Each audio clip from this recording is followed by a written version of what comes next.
사랑의 하나님, 우리와 이 시간 함께하여 주시옵소서.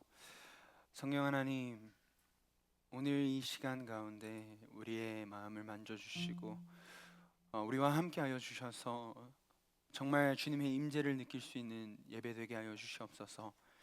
하나님, 이 시간 가운데 우리를 방해하는 어떠한 사단의 공격과 죄의 하나님 유혹에 넘어진 그 실패와 하나님 어떠한 공격 속에서도 우리가 주의 보혈을 붙들고 주님의 보좌 앞에 담대히 나아가길 원합니다. 주님 말씀이 선포되는 이 시간 가운데 성령께서 그 어떠한 것도 그 말씀을 하나님 품지 못하게 하는 마음들 다 제하여 주시고 태워주사 정말 하나님 그 말씀이 우리 마음 가운데 심겨져서 이 말씀으로 말미암아 우리가 살아가게 하여 주시옵소서. 주님, 우리의 이 상황과 우리의 삶 가운데 주님만을 온전히 사랑하길 원합니다. 주님만을 바라보길 원합니다. 주께서 하나님 믿음으로 살라 하셨으니 우리가 더욱더 주님을 찾고 간절히 구하는 이 예배의 시간이 되게 하여 주시옵소서. 피곤한 모든 마음들, 지친 마음들, 또 하나님 병들어 있는 것들이 있다면 주님께서 이 시간 치유되는 시간으로 변화시켜 주시고 주님 능력으로 말미암아 다시금 살아갈 수 있도록 주를 앙망하는 모든 자에게 힘이 되어 주시옵소서. 능력을 베풀어 주시옵소서. 감사합니다. 예수님의 이름으로 기도드립니다. 아멘. 오늘 하나님께서 주신 말씀은 누가복음 24장에서 1절부터 12절 말씀입니다. 누가복음 24장 1절에서 12절 말씀, 제가 가진 성경 신약성경 139면에 나와 있습니다.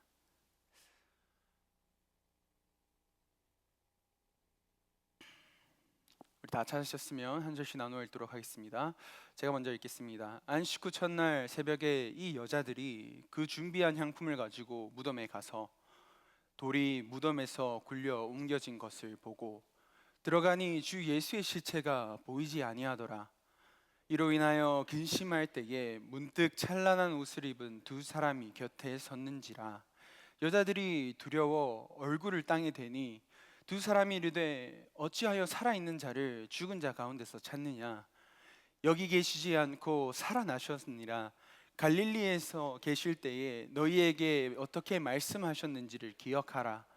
이르시기를 인자가 죄인의 손에 넘겨져 십자가에 못 박히고 제3일에 다시 살아나야 하리라 하셨느니라 한데, 그들이 예수의 말씀을 기억하고 무덤에서 돌아가 이 모든 것을 11 사도와 다른 모든 이에게 알리니 이 여자들은 막달라 마리아와 요한나와 야고보의 모친 마리아라. 또 그들과 함께 한 다른 여자들도 이것을 사도들에게 알리니라. 사도들은 그들의 말이 허탄한 듯이 들려 믿지 아니하나 베드로는 일어나 무덤에 달려가서 굽으려 들여다보니 세마포만 보이는지라. 그 된 일을 놀랍게 여기며 집으로 돌아가니라. 아멘. 오늘 여러분들과 함께 나눌 말씀의 제목은 믿음은 사랑에서 시작된다는 말씀의 제목입니다. 우리는 우리 안에 어떠한 그런 모든 사람에게 그런 기질과 조그마한 성향이 있는데 완벽하게 한번 살아보고 싶은 겁니다. 뭔가 잘해보고 싶고 뭔가 좀 완성된 어떤 것들을 바랍니다. 그게 우리의 신앙에서도 드러나죠.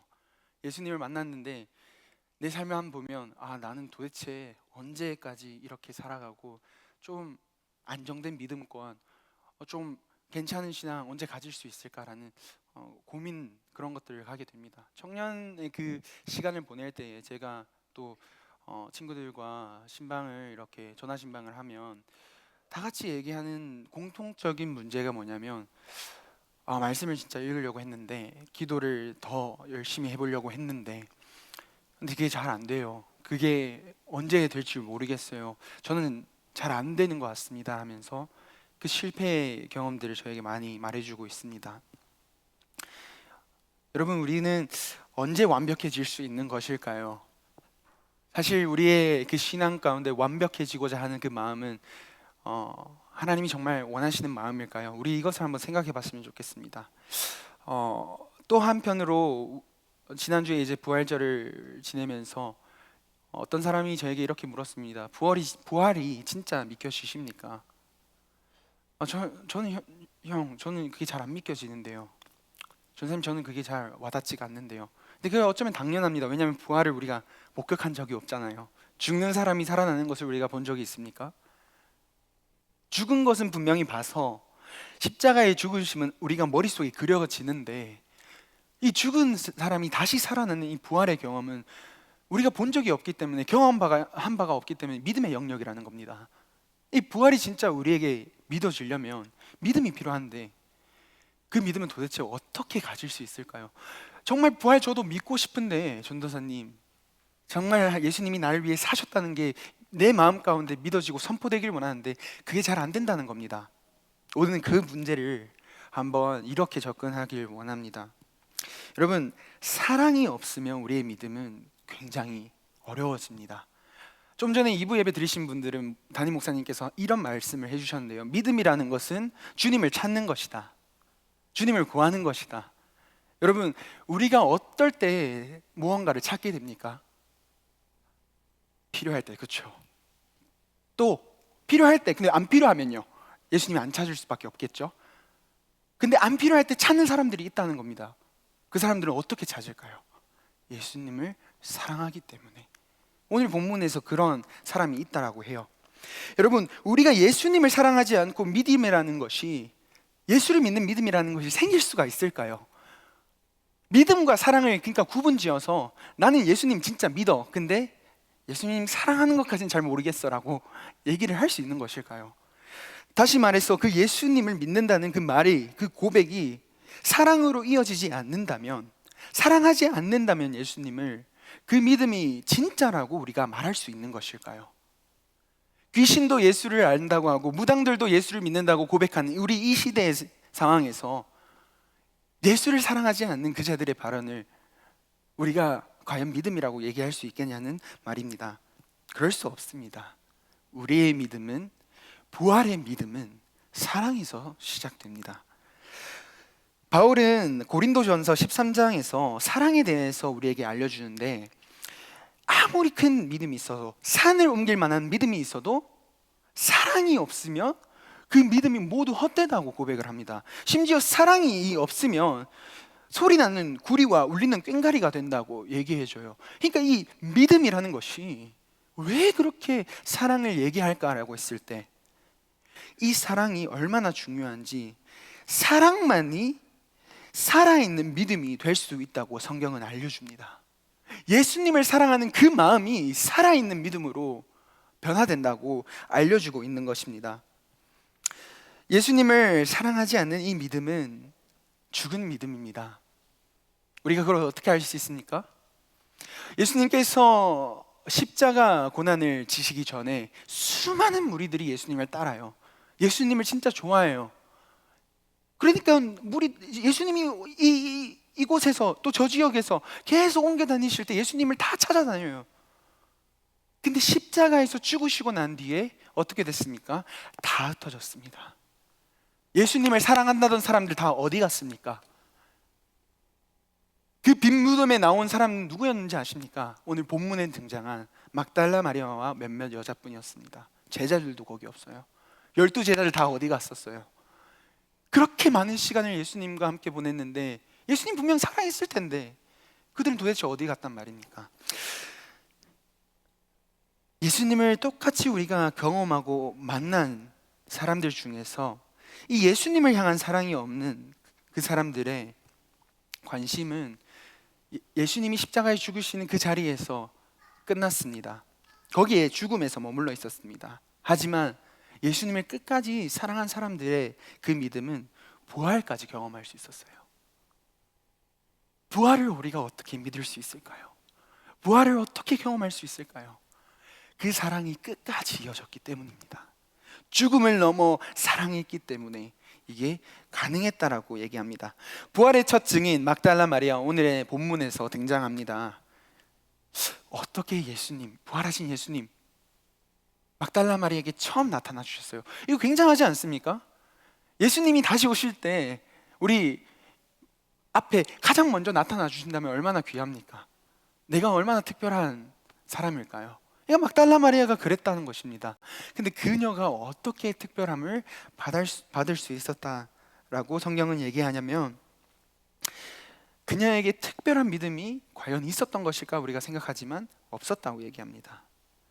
막달라 마리아가 빈 무덤을 지금 찾아가거든요. 본문에서 우리가 읽었듯이.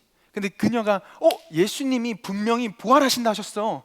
죽음 뒤에 하나님께서 진짜 계속해서 대대로 말씀하신 게 제3일 뒤에 죽은 자 가운데 살아나리라 하셨으니까 내가 빈 무덤에 가면 살아있는 예수님을 만나게 될 것이야 라고 막달라 마리아가 생각하고 갔을까요? 그렇다면 향품을 가져가지 않았겠죠. 그 죽은 시신을 돌보기 위해서, 섬기기 위해서 향품을 챙겨간다는 겁니다. 근데 부활의 믿음이 있었던 것이 아닌데 어떻게 예수님은 이 막달라 마리아의 믿음을 키워가십니까? 특별한 이 믿음이 없었고 부활에 대한 완성된 신앙도 아니었지만 예수님을 향한 이 사랑이 부활의 믿음을 갖게 했다는 것입니다. 즉 대단한 믿음이 아니었는데 막달라 마리아가 예수님을 잘 몰랐는데 그 말씀을 제대로 기억하지 못했는데도 불구하고 사랑했기 때문에 예수님께서 부활을 경험하게 해주셨다는 것입니다. 예수님이 그 막달라 마리아에게 부활하신 이후에 만나 주셨다는 겁니다.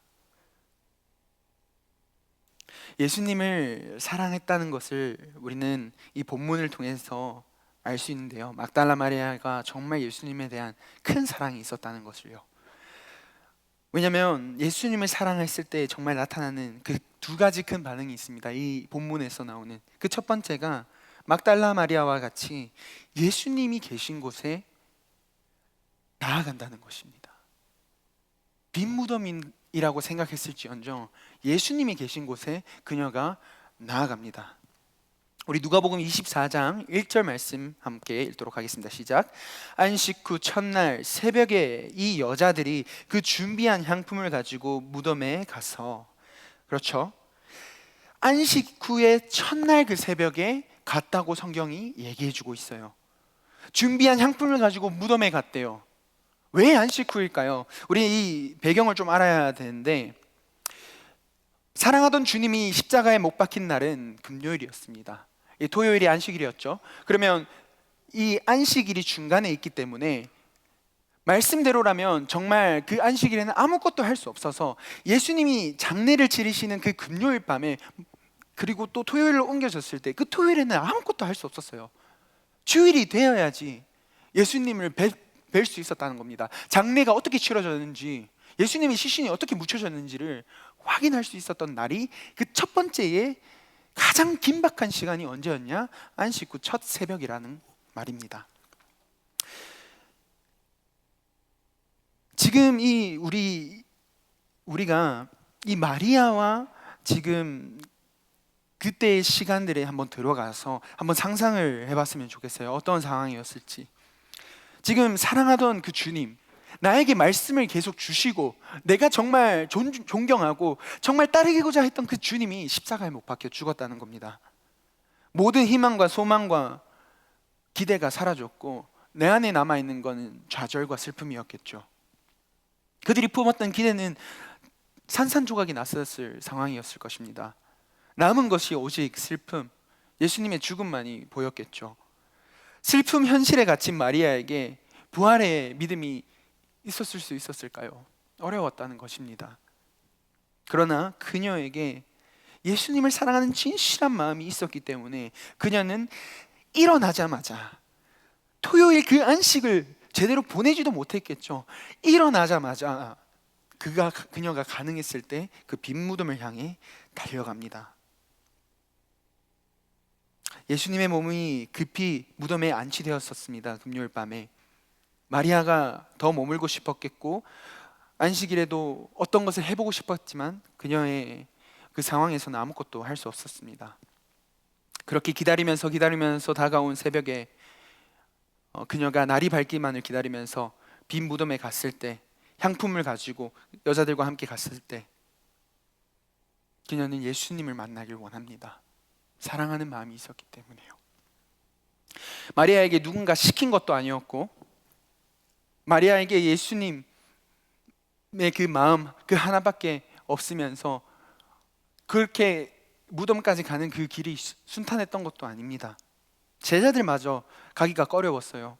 거기에서 로마 병사라도 나타나면요, 거기에서 유대인들이라도 나타나면요, 예수님이 완전 낙인되어서 범죄자라고 인식된 이 세상 한가운데서 그를 옹호하고 장례를 치르고자 하고, 그 장례도 은밀하게 치러졌습니다.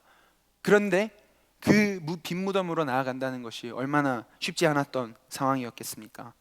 근데 나아가요. 왜? 사랑이 있기 때문에. 대단한 믿음은 사랑에서 시작됐던 것입니다. 예수님의 그 시신이 빈 무덤에 지금 있어야 되는데, 놀랍게도 마리아의 예상과 다르게 무덤에 시신이 없는 겁니다. 텅 비어 있었어요. 예수님은 온데간데 없고 이 찬란한 옷, 빛나는 옷을 입고 있는 하나님의 사자 천사들이 있었다고 본문은 증언하고 있습니다. 우리 3절에서 4절 말씀 한번 보겠습니다. 시작.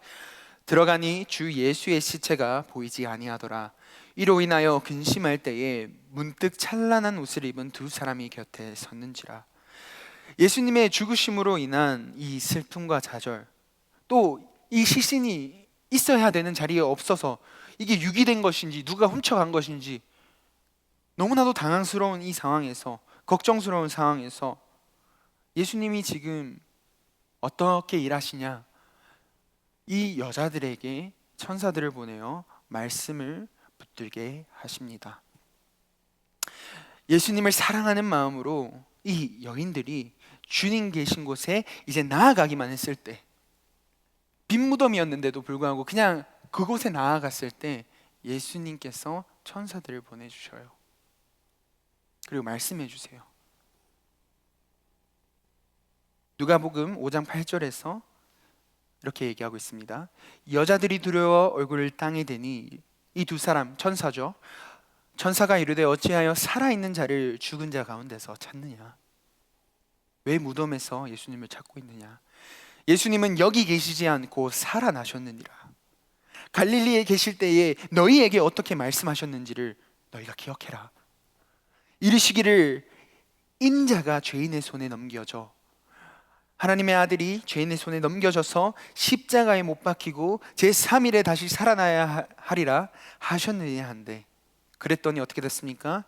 이 여자들이 예수의 말씀을 기억하고, 처음부터 우리가 이 모든 것이 이해되어서, 이 모든 말씀들이 내 속에서 진실이 되어서 나온 것이 아니고요, 나아갔더니 말씀이 나에게 들어와서 반응되게 되는 것입니다. 여러분, 우리의 신앙 가운데 아까도 좀 전에 제가 얘기했듯이 완벽함을 추구해요. 내가 다 이해해야 되고요, 내가 예수님에 대해서 모든 것을 알아야지, 내가 마치 정말 예수님과 동등될 정도로 그런 성품과 마음이 다 있어야지 나는 비로소 이제 제자가 될 준비가 되었다 하지만 그게 아니라는 것입니다. 우리가 정말 예수 그리스도와 같이 될 수 있어요. 언제요? 예수님이 내 안에 확실히 있을 때, 내가 예수 안에 거할 때만 가능한 것입니다. 여러분, 그렇게 우리가 생각했을 때 우리가 하나님 앞에 나오는 이 순간, 우리에게 부활에 대한 확신이 없어도 오늘 교회에 나오는 나의 상황 가운데 내가 예수님에 대해 온전히 다 이해되지 않고 모르겠고 내 상황이 이렇고 내가 좌절과 슬픔 가운데 막달라 마리아처럼 헤매고 있을지언정, 예수님을 향한 사랑하는 마음 그 하나로 이 예배 가운데 서 있는 사람에게는 예수님이 반드시 만나 주신다는 것입니다. 예수님을 사랑하는 마음으로 우리가 이 자리에 있을 때 말씀이 비로소 능력으로 내 삶 가운데 임하게 됩니다. 말씀이 그때 역할을, 그때 능력을 가지게 돼요. 왜? 내가 주님을 사랑하니까요. 그 히브리서 11장 말씀에 정말 이렇게 고백합니다. 내가 그 믿는 것이 다 이해되어서가 아니라 By faith we understand라고 해요. 믿음으로써 그 모든 것들이 이해된다라고 하는 거예요. 근데 그 믿음이 사랑에서 지금 시작된다라고 이 성경이 지금 알려주고 있어요. 내가 예수님을 사랑할 때에 믿음이 자라나게 되고, 믿음이 내 삶 가운데 임했을 때에 부활이 이해되기 시작되는 겁니다. 부활이 진짜가 되는 것입니다. 근데 우리는 이 순서를 다 엎어가지고 부활 먼저 이해하고, 부활 먼저 내가 이해되면 예수님 믿어지는 거고, 예수님 믿어지면 내가 예수님 사랑하는 거예요 라고 하죠. 우리가 바꿔야 돼요. 예수님을 먼저 우리가 사랑하기 시작할 때 우리가 돼요. 이 사랑이 더 쉬워요, 여러분. 생각보다요. 사랑이 왜 더 쉬웠냐면요, 내 여자친구나 내 배우자를 한번 생각해 봐요.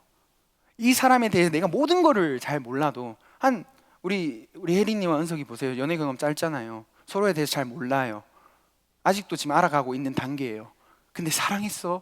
그냥 믿음으로 결혼했어요. 이 순서가 지금 보이기 시작하죠. 사랑하면 믿음이 생겨요. 내가 사랑하기 때문에 이 여자에 대해서 이 남편에 대해서 모든 것이 이해되지 않더라도, 완벽하게 다 담기지 않더라도, 내가 사랑하기 때문에 이 사람과 평생을 보낼 수 있을까? 라는 질문에 네 주님 해보겠습니다. 믿음이 되는 거예요. 그럼 이게 예수님과의 관계 안에서도 성립되지 않겠습니까? 예수님을 우리가 사랑하기를 먼저 시작해 봅시다. 그러면 예수님이 믿음을 주신다는 겁니다. 예수님, 오늘도 내가 다 이해 안 되는데요, 내 삶 가운데 그 부활의 증거가 잘 이해가 되지 않는데요, 근데 예수님, 저 주님 사랑하고 싶어요. 하나님 말씀 사랑하고 싶어요. 주님과 기도하는 이 시간을 내가 사랑하고 싶어요. 주님, 나와 함께 해주세요. 제가 주님을 정말 사랑하고 싶어요. 그 사랑하는 마음에 하나님 믿음을 더해 주신다니까요. 그 고백 가운데 하나님 말씀해 주신다니까요. 근데 우리는 자꾸 내가 다 준비되어서, 내가 부활도 이해되고, 내가 제자훈련 신앙의 출발선 다 떼고, 응답받는 기도 다 떼고, 내가 어느 정도 다 성장해서 이해가 되면 주님 그때 믿음으로 살면서 주님 사랑하며 살겠습니다. 안 된다는 것입니다. 사랑하기 시작할 때 주님이 믿음을 주신다는 것입니다. 예수님을 사랑할 때 나타나는 이 두 번째 반응, 마리아에게서 우리가 보는 것은, 아까 우리가 본문에서 봤듯이 그 여자가 놓쳤던 말씀을 다시 믿고 붙든다는 겁니다. 여러분의 삶에서 주님은 어렸을 때부터, 또는 우리가 크고 나서 계속해서 말씀을 심어주세요. 작게나마 조금씩 심어주세요. 정말 그 겨자씨 같이 톡톡톡 하나씩 심어주세요. 그 말씀이 내 일상 속에서 맨날 기억되고 증언되고, 그게 살아 움직여서 그렇게 증거되면 얼마나 좋겠어요. 근데 그게 너무 어렵다는 겁니다. 근데 이 말씀이 심겨지는 것이 얼마나 중요하냐, 말씀이 내 안에 심겨지기만 하면, 예배를 통해서, 내가 주님과 시간을 보내는 그 큐티의 시간을 통해서, 기도의 시간을 통해서 말씀이 내 안에 계속 담겨져 있을 때, 그 필요할 때, 적절한 때에 나에게 위기가 찾아오고 어려움이 찾아오고, 오늘 풍랑이 일어났던 것처럼 제자들에게 풍랑이 딱 임했을 때 믿음으로 반응할 수 있는 것은, 말씀이 있으면 믿음으로 반응할 수 있다는 것입니다. 그러니 예수님을 사랑하는 자들은 말씀으로 돌아갑니다. 말씀을 다시 붙들기 시작하고요, 말씀으로 다시 살아가고자, 주님이 주신 그 약속이 무엇이었는지, 그 성경의 말씀이 나에게 뭘 하시는지 기억하고자 합니다. 마리아와 여자들은 천사들의 말을 듣고 예수님이 그들에게 갈릴리에서 하신 말씀을 기억했습니다. 예수님을 사랑했기 때문에 주님이 하신 그 말씀, 주님이 내게 주신 그 말씀을 다시금 마음에 새기고 믿었다는 것입니다. 여러분, 이걸 어떻게 할 수 있을까요? 이 여자들이 봐요. 이 5절에서 8절에 보면, 그 말씀을 듣고 그들이 예수의 말씀을 기억하고, 그리고 바로 8절 9절 우리 한번 보도록 하겠습니다. 시작. 그들이 예수의 말씀을 기억하고 무덤에서 돌아가 이 모든 것을 11 사도와 다른 모든 이에게 알리니. 내가 이 말씀이 믿어지지 않으면요, 말할 수가 없어요. 수학을 가르치든 어떤 어려운 과목을 가르칠 때 가장 그 아이가 잘 이해했다는 것을 알 수 있는 방법이, 그 아이가 나에게 다시 가르칠 수 있는 수준이 되면 걔는 완벽히 이해했다는 거예요. 정답만 아는 게 아니라 그 모든 풀이의 과정을 이해했다는 거예요. 마찬가지로 있잖아요. 우리가 이 말씀이 믿어졌기 때문에 전달될 수 있는 거지, 우리 안에 말씀이 믿어지지 않고 담겨지지 않고 누군가에게 선포할 수 있다는 것은 불가능한 일입니다. 내 안에 있는 이 말씀이 정말 내 것이 되었기 때문에, 정말 내 안에서 믿어지기 때문에 선포할 수 있는 거예요. 확신에 차서 내가 말할 수 있는 거예요. 근데 내가 이걸 할 수 없다는 것, 내가 복음을 지금 전할 수가 없다는 것은 이 말씀에 대한 확신이 아직 내 안에 자리 잡지 못했기 때문인 것입니다. 그래서 오늘 이 여자들은 천사들의 말 가운데 주님의 말씀을 기억하라라고 하면서 그 말씀을 다시 기억했다는 것, 정말 주님을 사랑하는 마음으로 다시금 떠올리면서 갈릴리에서 그래 주님이 그때 그렇게 말씀하셨지 하고 그 말씀을 품고 다시 되새깁니다. 부활하신 주님이 분명히 살아나셨다는 말, 그것을 가슴에 다시 품습니다. 예수님께서는 분명히 제자들에게도 그랬고요, 이 여자들에게도 갈릴리에서 수차례 예고하셨어요, 부활에 대해. 근데 그때는 이제 뭐라 하시는지 이해를 제대로 못했죠, 제자들이. 그리고 이해가 되지 않았기 때문에 처음부터 붙들고 있지도 못했어요. 정말 예수님이 죽으시고 부활했던 그 순간에 그 말씀이 이해되었고 정말 경험되었고 진짜였다면 풍랑을 잠잠하게 할 수 있었던 제자들처럼 이들도 마찬가지로 부활한 그 빈 무덤을 보더라도 그 말씀이 기억되었다라면, 그 말씀이 진짜로 품어지고 고백되었다면 슬퍼하는 것이 아니라, 믿어지지 않는 것이 아니라 부활하신 예수님을 찾았었겠죠. 근데 필요할 때에 우리는 많은 순간, 정말 말씀이 필요할 때에, 예수님의 약속이 기억되어야 될 때에 생각되지 못하고 그냥 닥쳐오는 풍랑이 너무 무섭고 또 빈 무덤에 대한 그 현실, 도대체 예수님은 어디 가셨나, 그게 더 커 보일 때가 많습니다. 말씀이 분명히 내 안에 있는데도 어딘가에 있는 것 같은데 여기까지 입 밖으로 튀어나와야 되고 파도야 잠잠하라라고 할 수 있는 그 믿음을 활용하는 그 단계가 돼야 되는데 거기까지 정말 어렵다는 것입니다. 근데 주님 그거에 낙심하지 말라 하셔요. 계속해서 하나님 우리를 키워가세요. 그 믿음을 활용할 수 있는 단계까지 우리를 계속 만져가세요. 이게 바로 안 됐다고 해서 절망할 필요는 없다는 것입니다. 중요한 것은 예수님의 부활의 말씀을 받아들일 준비가 되지 않았지만 예수님은 계속해서 막달라 마리아의 믿음을 만져가시고 키워가시는 것을 우리가 볼 수 있습니다. 막달라 마리아가 다시 주님 앞에 나왔을 때 비로소 그 천사들을 통하여 말씀이 다시 그 여자에게 선포되고 믿음으로 역사되기 시작합니다. 그래서 그 무덤의 자리를 떠나서 부활에 대해서 제자들에게 전하러 가게 되는 것이죠. 10절 말씀부터 우리가 쭉 다시 한번 보겠습니다. 이 여자들은 막달라 마리아와 요한나와 야고보의 모친 마리아라, 또 그들과 함께 한 다른 여자들도 이것을 사도들에게 알리니라.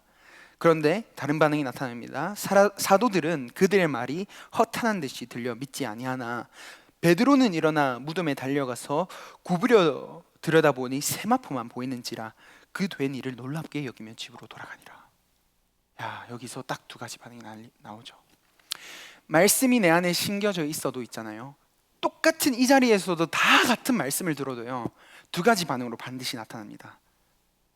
베드로와 막달라 마리아처럼 실패했고 완성된 믿음은 없었지만 다시금 말씀을 기억하고 예수님 앞으로 나아가는 그런 신앙이 있고요, 아니면 이 막달라 마리아가 사도들에게 부활하신 예수님이 살아나셨다고, 진짜 나타나셨다고 천사들의 말을 통해 이 사도들에게 전하지만 11절 말씀처럼 사도들은 그들의 말이 허탄한 듯이 들려 믿지 아니하니라. 살아있는 말씀이 어떻게 역사된다 했죠? 그러니까 믿음이 살아있으려면 어떻게 된다 했죠? 사랑이 있어야 된다는 겁니다. 이 사도들과 베드로와 막달라 마리아의 큰 차이, 사랑이 이들은 있었다는 것입니다. 베드로는 예수님을 배신했어요. 그 슬픔과 좌절 속에 있었어요. 근데 왜 뛰어갑니까? 막달라 마리아의 그 말을 듣고 왜 베드로는 그 좌절과 실패 속에서도 빈 무덤을 향해 뛰어가는 것일까요? 그가 직접 배신했던 예수님의 그 죽음 무덤 가운데 왜 뛰어가고 있는 것일까요? 그 안에 아직 사랑이 있어서요. 예수님을 향한 사랑이 이 베드로를, 막달라 마리아를 움직이게 하는 것입니다. 이 둘의 부활의 말씀을 이 둘은 이 부활의 말씀을 품고 또 기억하거나 그 필요할 때 이렇게 믿음을 활용하지는 못했어요. 완전히 믿지는 못했지만 막달라 마리아도 베드로도 예수님을 사랑하는 마음이 여기 안에 계속 있었기 때문에 이것을 예수님께서 아시고 부활하신 이후에 베드로와 막달라 마리아를 다 만나 주십니다. 이 누가복음 24장에서는 예수님이 직접 마리아를 찾아오시는 게 드러나진 않지만 요한복음 20장을 보면 더 상세하게 나와 있어요. 요한복음 20장 그 후반절 좀 중반을 보면 그 천사들 바로 다음에 나타나는 사건이 마리아야라고 해요. 그러다가 마리아가 라보니라고 바로 고백합니다. 처음에 예수님을 봤는데 못 알아본 거예요. 마리아가, 막달라 마리아가 부활하신 그 몸을 보고 바로 예수님을 알아보지는 못했어요. 그가 달라졌기 때문에요. 근데 그의 목소리를 듣고 바로 반응합니다. 마리아야 했을 때 예수님이시구나를 깨닫게 되는 겁니다. 베드로도 마찬가지입니다. 이때는 빈 무덤에 찾아갔을 때 세마포는 벗겨져 있었고 그 무덤 안에 들어가서도 베드로는 예수님 만나지 못했어요. 그러다 얼마 뒤 예수님께서는 이 베드로를 위해서 베드로가 있는 자리까지 직접 찾아가셔서 조반을 만들어 주시죠.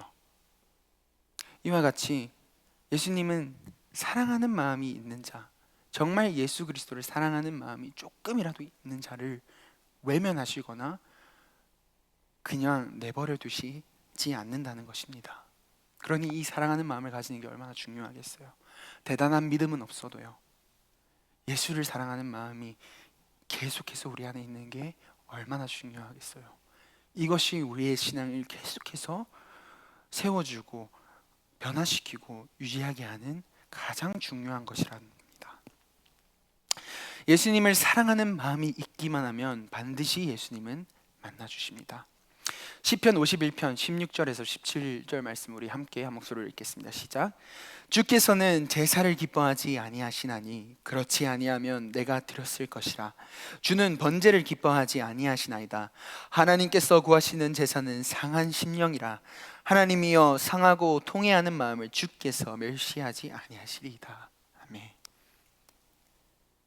막달라 마리아가 예수님의 죽음 앞에 슬퍼하고 있었지만, 베드로가 그 배신한 그 상황 가운데 슬퍼하고 있었지만 그들이 모두 상한 마음으로 있었기 때문에 예수님을 계속해서 사랑하는 마음으로 그 자리 가운데 있었기 때문에 이 고백 지금 누가 하고 있습니까? 다윗이죠. 밧사바의 사건으로 인해서 무너진 그의 삶에서 가장 좌절된 순간에서 그 상한 심령으로도 하나님 앞에 나올 수 있었기 때문에 하나님께서 그들의 믿음을 변화시켜 나가시는 겁니다. 사랑이 그만큼 우리의 믿음에서 중요합니다. 이 말씀을 통해서 우리가 알 수 있는 건요, 예수님이 바라시는 믿음은 이미 완성되고 완벽한 모습이 아니라는 것입니다. 그랬다면 이 말씀이 고쳐져야죠. 주께서는 제사를 기뻐하십니다. 주께서는 나를 향해서 완벽한 제사를 드리길 원했을 것입니다. 주께서는 번제를 기뻐하실 것입니다 라고 바뀌었어야겠죠. 근데 완전히 그게 아니라는 것입니다. 완벽한 믿음, 대단한 믿음은 우리가 추구할 것이 아니라요, 예수님을 더욱더 사랑하고자 하는 그 마음이 우리가 진짜로 품어야 될 마음이라고 성경은 알려주고 있습니다.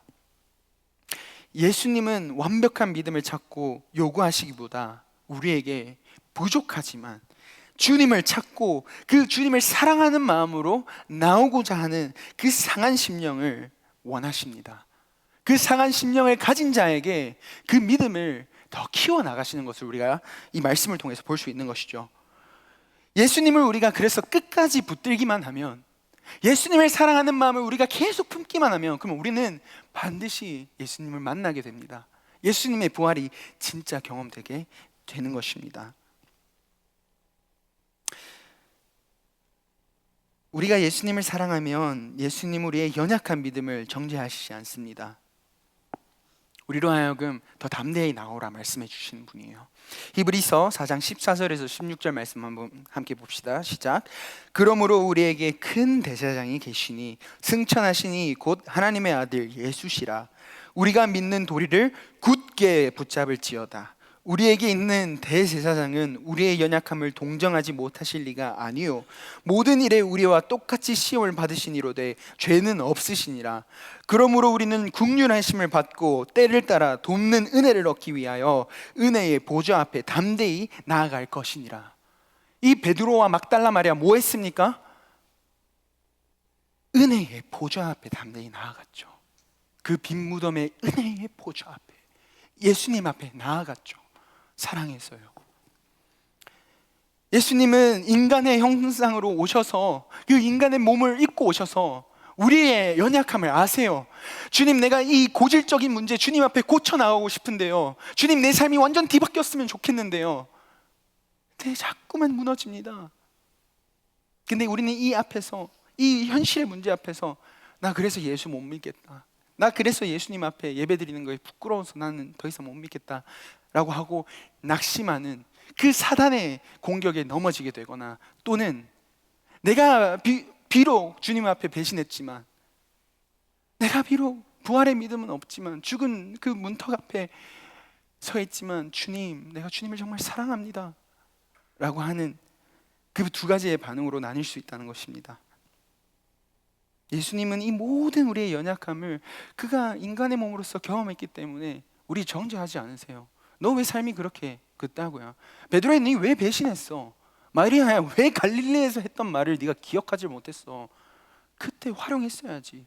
오늘 제자들의 그 풍랑 속에도 마찬가지입니다. 2부 예배 때 풍랑에서 제자들을 정죄하시지 않으셔요. 그러나 그 자리로 예수님께서 찾아가서 만나주세요.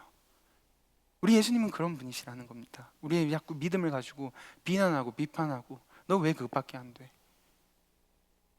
너 왜 그렇게, 내가 그렇게까지 가르쳤는데 거기에 머물러 있어라고 하시지 않으세요. 도리어 우리에게, 너는 내가 키울 거니까 너 은혜의 보좌 앞에 담대히 나와. 내가 너를 사랑하듯이 너는 나를 사랑하렴이라고 우리에게 말씀해 주시는 것이죠. 우리 두 말씀 한번 읽고 예배를 마치도록 하겠습니다. 잠언 8장 17절 말씀입니다. 시작. 나를 사랑하는 자들이 나의 사랑을 믿으며 나를 간절히 찾는 자가 나를 만날 것이니라. 예레미야서 29장 13절 말씀입니다. 시작. 너희가 온 마음으로 나를 구하면 나를 찾을 것이요 나를 만나리라. 주님이 원하시는 대단한 믿음, 우리가 도덕적으로 잘 살고 율법적으로 다 지키고 때에 따라서 그 말씀이 완전히 기억나가지고 활용되는 거, 그렇게 되면 너무 좋겠죠. 근데 그런 완벽한 생활, 그런 믿음 하나님께서 원하시지 않는다는 것입니다. 하나님은 우리가 오늘도 예수 안에 거하여서 예수님을 바라보면서 사랑하는 것을 원하신다고 말씀해 주십니다. 예수님을 사랑하는 마음, 우리가 이것을 놓쳐서 안 됩니다. 예수님을 사랑하는 마음이 우리에게 있을 때 예수님은 그 마음을 믿음으로, 더 큰 믿음으로 만들어 가십니다. 좌절과 실패, 이런 두려움과 걱정, 삶의 현실의 어려움 속에서도 예수님을 사랑하는 그 마음이 여러분 안에 있다면 하나님께서는 그 마음을 믿음으로 변화시켜 가십니다. 우리 이 말씀 붙들고 함께 찬양하고 기도합시다. 주님, 내게 대단한 믿음이 없지만, 내가 하나님을 잘 모르지만, 어쩌면 주님, 예수님에 대해서 내가 아는 것이 많이 없지만, 주님, 내가 먼저 주님을 사랑하고 싶습니다. 날 위해 십자가에서 흘리신 그 보혈이 얼마나 귀한 것인지, 나를 얼마나 사랑하셨으면 그렇게까지 하셨는지 내가 말씀을 통해서 깨닫고 믿어지게 되며, 주님, 정말 주님을 사랑하는 마음이 계속해서 내 안에 넘쳐 흘러서 사랑하는 마음으로 주님의 보좌 앞에 나아갔을 때, 은혜를 구하려고 나아갔을 때, 주님, 그 예배의 자리에서, 성경을 펴고 주님을 찾는 그 말씀의 자리에서, 주님의 음성을 듣고자 하는 그 기도의 자리에서 주님, 나를 만나 주시옵소서, 내 믿음을 하나님 더 키워 주시옵소서라고 주님 주님 더욱더 사랑하고 싶습니다라는 고백으로 우리 이렇게 한번 고백합시다. 내 구주 예수를, 내 구주 예수를 더욱 사랑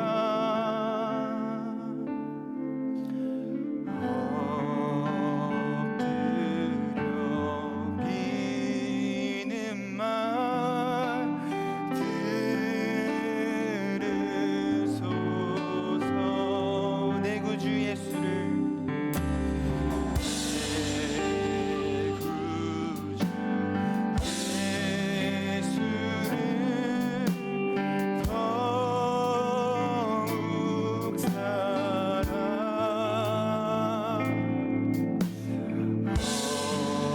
엎드려 비는 말 들으소서.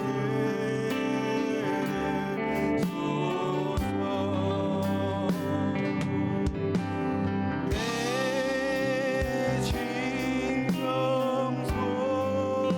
소원이 내 구주 예수를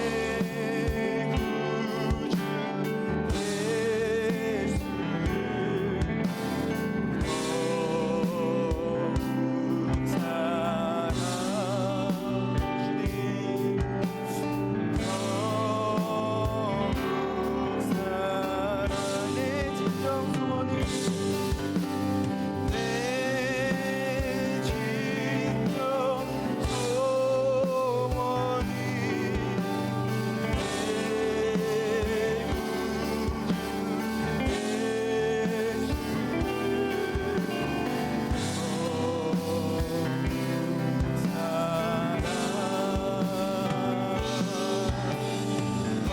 우리 더욱더 간절한 마음으로 함께 고백합시다. 내 진정 소원이, 내 진정 소원이 내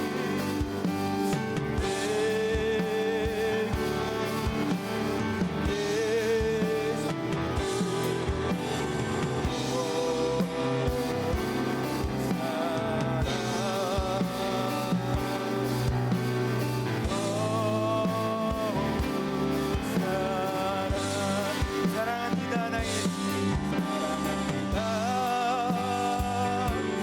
나의 예수 사랑합니다. 아주 많이 사랑합니다. 나의 예수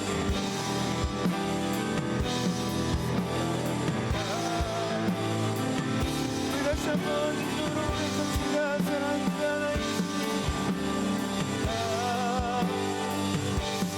나의 예수 사랑합니다. 아주 많이 사랑합니다. 나의 예수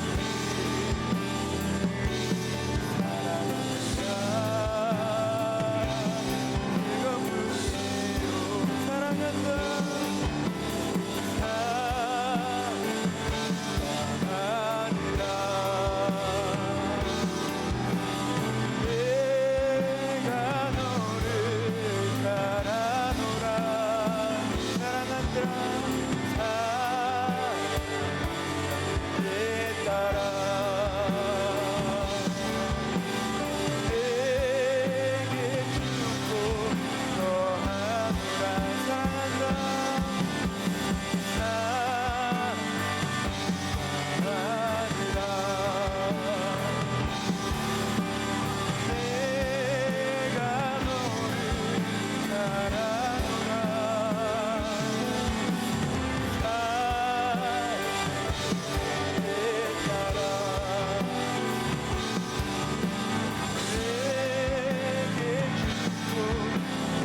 아주 많이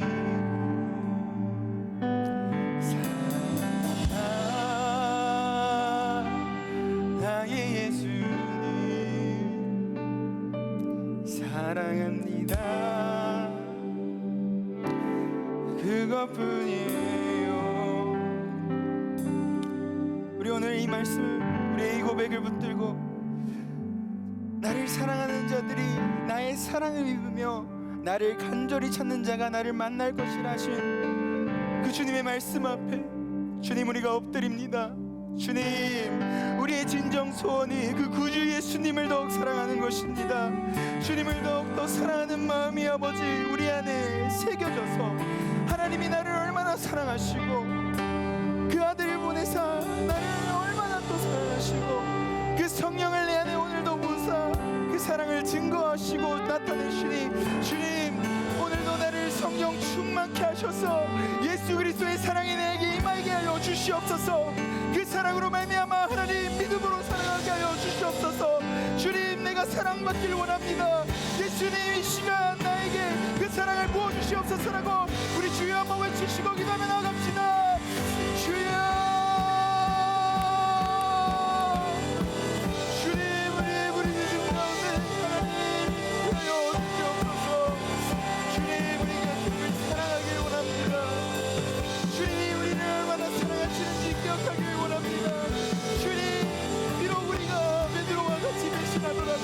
비록 우리가 하나님 말씀을 듣지 못하고 주님 뒷부금에 있죠 앉아 주저하고 울고 있을지라도 주님, 우리가 예수를 사랑하고 더욱더 예수님을 바라보며 하나님 그렇게 서 있을 때 만나주신 그 예수님을 우리가 찾길 원합니다.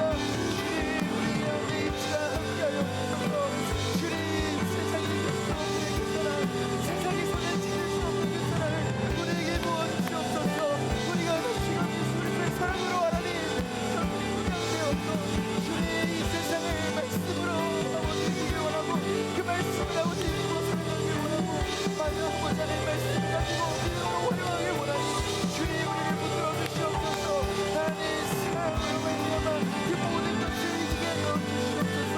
우리의 믿음이 더욱더 예수 그리스도의 사랑으로 말미암아 좋아지게 하시고 하나님 주님의 사랑으로 우리가 아버지 말씀을 듣고하는 우리가 나아가게 하시며 주님을 사랑하는 마음으로 아버지 기도가 하나님의 찾는 그 아버지 말씀을 잡고 우리가 나아가서 주님을 더욱더 간구하게 하여 주시옵소서. 우리가 그렇게 주님 앞에 나와 있을 때 성령이여 불같이 임하여 주시옵소서. 성령이여 우리의 마음을 주장하여 주시옵소서. 우리가 하나님 더욱더 주님에게 사랑하게 하길 원합니다. 주의 모든 하나님의 아버지 하나님 주님 앞에 청년되게 하여 주시옵소서. 성령이여 예수의 사랑이 우리 가운데 이 시간 충만히 역사하게 하여 주시옵소서. 주님, 모든 아픔을 아버지 모든 아버지 슬픔을 주여 주여 예수의 사랑으로 말미암아 주여 주님이 원하시는 것을 할 수 있도록 인도하여 주시옵소서.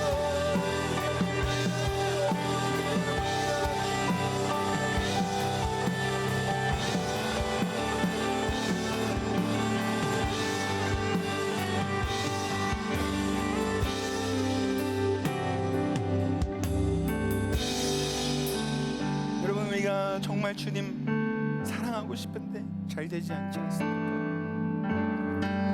여러분, 우리가 사는 이 세상은요, 사단이 어떻게든 주님보다 더 사랑하게 하는 것들을 만들게 합니다.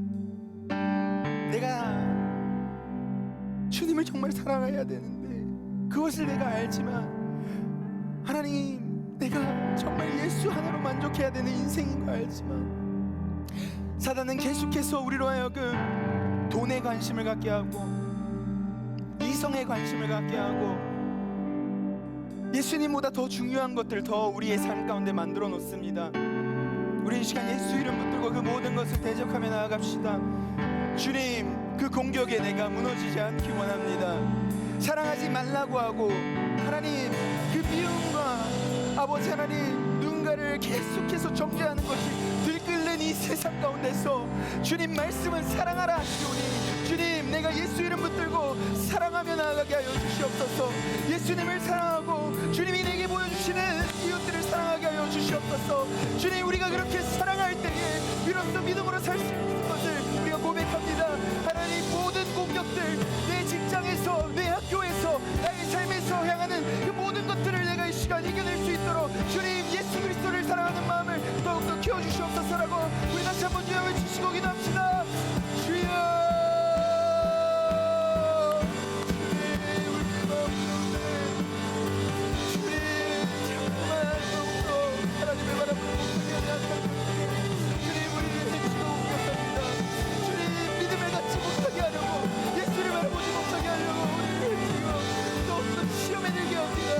아버지, 우리가 이 자리에 있어 주님의 은혜를 구합니다. 주님의 긍휼하심을 구합니다. 예수 그리스도의 능력을 구하고 성령을 구합니다. 주여, 우리와 함께하여 주시옵소서. 그것을 모두 아버지 말씀으로 이겨내고 사랑으로 이겨내고 예수를 더욱더 바라보며 이겨낼 수 있도록 주님 붙들어 주시옵소서. 주님보다 더욱더 귀한 것이 없음을 우리가 고백합니다. 주님보다 소중한 것이 없을 수 있도록 주님을 더욱더 내가 바라보며 주님 말씀 예수님의 그 마음을 내가 찾을 수 있도록 예수 안에 말씀으로 구하여 주시옵소서. 주님, 우리가 알고 주님을 찾고 구합니다. 그 시험에서 이기하게 하여 주시옵소서. 하고 담대하게 하여 주시옵소서. 주님, 우리가 주님만을 신뢰합니다. 성령이여, 우리 마음 가운데 이 시간을 구하여 주셔서 그 모든 것들을 이겨내게 하여 주시옵소서. 주님의 말씀 내가 주의 뜻대로 살기 원합니다.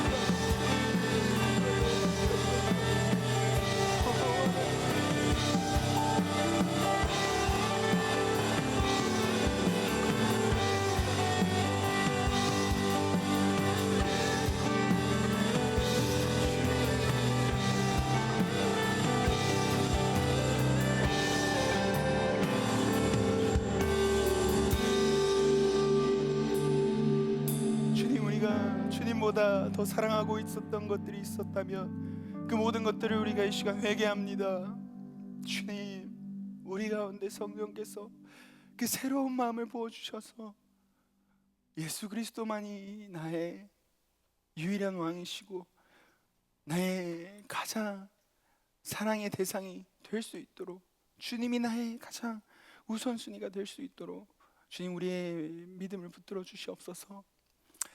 주님, 완성된 믿음, 완벽한 믿음을 우리가 바라고 추구하기보다 가지로서 나무이신 예수님 앞에 붙어 있길 원합니다.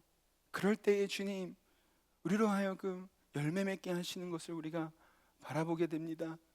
주님, 우리의 청년들 가운데, 지체들 가운데 이 시간 예수 안에 우리가 머물고 붙어 있어서 그 삶 가운데 열매 맺을 수 있도록 인도하여 주시옵소서. 하나님, 모든 걱정과 불안과 염려, 내 삶에서의 위기와 환난, 주님, 거기에 머물면서 힘겨워하고 고민하는 것이 아니라 그 모든 것들 주님께 맡겨드리고 주님 앞에 나와 그 사랑을 구하며 역사하시는 하나님, 동행하시는 그 성령을 우리가 느끼고 평안을 누리며 살게 하여 주시옵소서. 주님, 오늘 이 자리 가운데 우리가 예배하며 주님을 붙들고 의지하며 나아갑니다. 오늘 하나님 앞에 사랑한다고 고백한 자들의 그 고백 가운데, 주님 만나달라는 그 간절한 고백 가운데 주님 역사하여 주시옵소서. 만나주시고 불같은 성령께서 임재하여 주사 그 삶을 변화시켜 주시옵소서. 주님, 우리의 귀중한 마음을 모아서 주님 앞에 헌신하길 원하고 작은 것이지만 우리가 드리길 원합니다. 주님, 우리의 지체들을 귀히 사용하여 주셔서 하나님, 열방을 향해 선교하게 하시고 영혼을 살리는 그 일에 우리가 다 뛰어들고 믿음으로 살아 이 세대 가운데 분별된 자로서, 구별되어 있는 자로서 주님만을 영화롭게 하는 그 제자의 삶을 우리가 살아가게 하여 주시옵소서. 감사합니다. 주님, 우리의 모든 고백을 주님께 드립니다. 예수님의 이름으로 기도드립니다. 아멘. 우리 함께 주기도문 하심으로 예배를 마치도록 하겠습니다. 하늘에 계신 우리 아버지여, 이름이 거룩히 여김을 받으시오며 나라가 임하시오며 뜻이 하늘에서 이루어진 것 같이 땅에서도 이루어지이다. 우리에게 일용할 양식을 주시옵고 우리가 우리에게 죄 지은 자를 사하여 준 것 같이 우리의 죄를 사하여 주시옵고 우리를 시험에 들게 하지 마시옵고 다만 악에서 구하시옵소서. 나라와 권세와 영광이 아버지께 영원히 있사옵나이다. 아멘.